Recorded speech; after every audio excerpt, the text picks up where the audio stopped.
Hello and welcome to another video in the series Learning to Drive with Gary Phillips, and today we're going to look at how to do an emergency stop.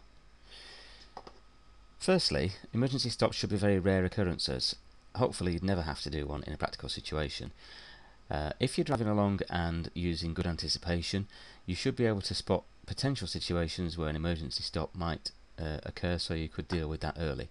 So let's say, for example, you're driving along here and you see the truck which obstructs your vision, but you look underneath the truck, you can sometimes see people's legs walking out from behind the truck. So you might be able to look for little clues that would tell you if somebody's going to step out in front of you. In this case, we've got a child that's going to run out into the road, and that's probably one of the most common incidents because children haven't got road sense, so they do tend to just run out. So we're driving along and we've adjusted our speed for the conditions, so we're not going too fast. But at this point, when we get to here, we notice the child runs out in front of us, which we couldn't really anticipate. So for an emergency stop, there's no mirror check because you've not got time to do that. You will have been checking your mirrors frequently anyway previously, so you should have an idea of what's happening behind you, but there isn't time to do a mirror check before you start your braking in this case. So you would have a quick reaction from the gas onto the brake, firm braking, firmer than normal, but still progressive, not a stamp. If you just whack the brake down and stamp it, you're probably going to lock the wheels and that would cause a skid. And I'll cover skids and what causes them and how to correct them in a separate video.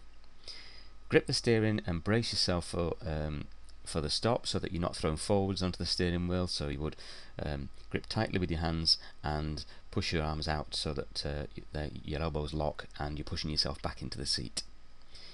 Keep the wheels straight if you can, and when you put the clutch down, it's just before the car stops. So you brake first and then the clutch goes down just before the car comes to a stop. If you put the clutch down too early, then you've not got the help of engine braking to help the car slow down, and there's more chance of the wheels locking and getting into a skid situation. It'll also take you a bit longer to stop, so try to put the clutch down at the last second. By this time we've stopped, hopefully, before we run the child over.